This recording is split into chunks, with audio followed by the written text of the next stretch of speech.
Hi, I'm Nathan. I'm from ELife. ELife is an open access journal in the life and biomedical sciences. It's great to be here. I'm a developer. It's great to be let out and meet the people, our peers. It's exciting to be amongst some great organisations on the table here and in the room. And it's interesting to see how we sort of have crossed paths over the years and how some of these things are coming to fruition sort of years later. As an ELife developer, one of the things that attracted me to the organisation is that this attitude to being open and trying to sort of change the landscape of science has definitely infiltrated the development team and the technology team, and we try and have good and ethical practices there and try and think of ways that we can get most value, not just for us, but for everyone else. If we're going to invest time and money and resource into developing something, why should we be the only ones to benefit from that? Surely we can help others to get a step up as well. Of course, I've got to mention our generous funders. ELife is a non-profit, and we've had HHMI, Wellcome Trust, and Max Planck Institute on board since 2011 when we were founded, and the Wallenberg Foundation came on earlier this year. And I was talking to my boss, Paul Shannon, before coming here about how I could sort of relate my experience to these people, to the people in the room here. And I think ELife is quite unique. We have a lot of support for what we're doing in the development team to be open and to really take our time to create quality products, not just that benefit ELife, but benefit all of scholarly publishing. And I hope over the course of the conference that some of you introduce yourselves and tell me what your challenges are and what your objectives are, and I'm sure that we can talk about things that we can work on together. This is the ELife website. We have relaunched a few times the website over the course of the years that I've been there. The latest iteration, we put a lot of focus on the user experience. We put a lot of time and effort into designing, prototyping, getting users in, getting their feedback, iterating on it. And then the output of that is that we got a great and beautiful website, but we contributed all that back. We've been kind of stumbling into the open source. I don't know how it's worked for everyone else here, but open source wasn't necessarily the objective to start off with, but we had no reason to keep these code repositories private. We just shared them, and that hasn't been perfect. It's created some challenges and some frustration because people see what we're doing, they would like to benefit from it also, but there are pain points to introducing that onto their own platform.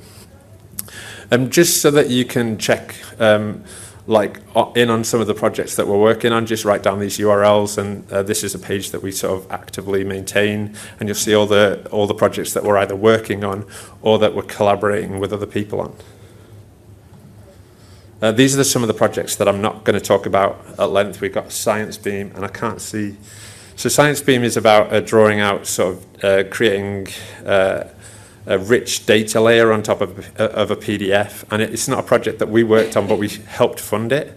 I can't even remember how the meeting happened, but we just love keeping our ear to the ground and meeting people who are working on interesting projects that align with our own goals.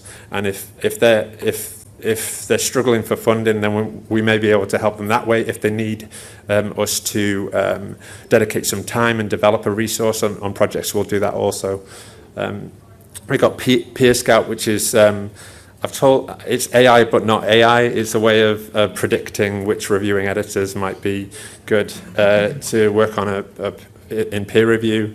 There's Lens Reader as well, which is an interesting way to read an article, and it can act on I think we've got like a version that acts on the PDF and another one that acts on the XML as well. So all of these are free, and we've worked with Hypothesis on developing the publisher groups as well, which are active on our website, so you can annotate on our research articles. So the two main things that I want to focus on are ELife Xpub, which is coming up a lot, but I think it's important for us to mention it because we're not just interested in the progress of ELife Xpub. Well, we're calling it ELife Xpub because it's our I think actually I could have stripped out the ELife. I'm not sure why it's there. I just adapted Paul's slides from a previous presentation. But we're interested in Xpub to the extent that it's not ready yet. We can't use it yet, but we want to invest time in it and resource in it, and particularly design resource at the moment. But also what we found is that we're working on the publishing and hosting aspect of our website, which we've already taken in-house. But we're looking at ways that we can extend the functionality and improve the code base so that other people could benefit from that. And I'm already seeing we're already seeing opportunities to cross-pollinate between Xpub and Libro. So Libro is an open source platform of services and applications to help publishers do more with everything that they publish. We struggled to come up with a name for it, like we got one and then found out someone had copyrighted it. But Libro, we think, is no one can copyright that, so we're good. But Libro is what we're calling our new platform, which is really, it's hard to tie down because it really just will be the name for everything that falls under the umbrella that services the journals that are on that platform. But we think that most people who are publishing content on the web or just serving content to the world, because the browser is just one aspect of it. There are other sort of data mining aspects to it, machine readable.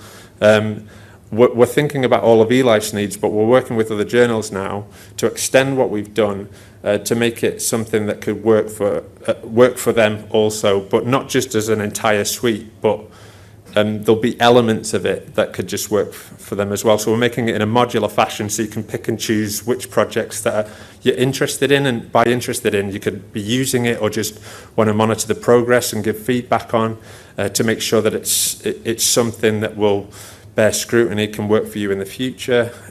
Perhaps you even want to speed up the progress of something on our roadmap and take it on yourself. So we want to not only just bring all of our experience and bring all of our resource into the open source arena, but we want you to come along as well and to share your experiences and to iterate on it. And the reason why we can say we've got the highest standards in design and usability isn't because it's rigid and fixed and we've solved the problem. It's because we're iterating on it. We're listening to our users, we're listening to our peers, and we're feeding back into that loop. And we're doing it in a way that as we solve it, we're immediately sharing it with everyone as well. Our aim as well is, on the previous slide I said as well, is to lower the publishing costs. We recognise that some journals want to get all of these features and applications, but they just don't know how to do it. They don't have a development team. So we are working with some service providers which can help hold hands and host a solution like Libro for smaller journals. Libro is really in its infancy. We are right now, though, we're not taking the attitude that we need to finish the product before we can start collaborating on it. We're already publishing every decision that we make. We're doing it all on GitHub. So if you follow one of the links that you put down before, you can follow to the Libro project, see what progress we've made so far. We've got a walking skeleton. What will be produced, what will be the output for ELife, it will be, our current website will run on Libro, and we will use perhaps the majority of its features, but another journal might just have like a streamlined solution which just uses 3 or 4 of the major components. So the work that we've been doing with Coco and others is mainly on the design of Xpub and feeding into that. And I think I'm always conscious when we have these opportunities to speak. I don't know what we're allowed to share, and I don't know what's like releasable, but okay. So Xpub, we've identified an opportunity for the initial decision. For that to be handled on Xpub before we get the whole sort of peer review platform. So we're hoping that we can launch on Xpub fairly soon. We're really making good progress on that. This is a diagram to show that it's complicated sometimes. But the reason I'll put this slide down is that modelling it like this has allowed us to identify the important components, and these components can be isolated, and you could get value from each one of them alone. That's our vision for Libro. ELife will just be a consumer of it. It won't be, here, have ELife's website. It will be, ELife's running on Libro, you could too.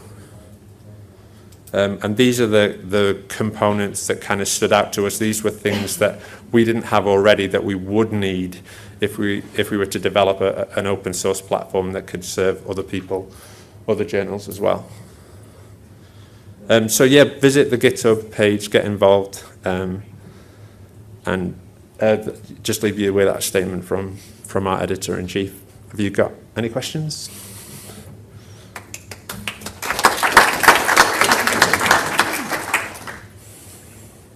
Very interesting when you say reduce the submission time, not filling out forms, but checking forms.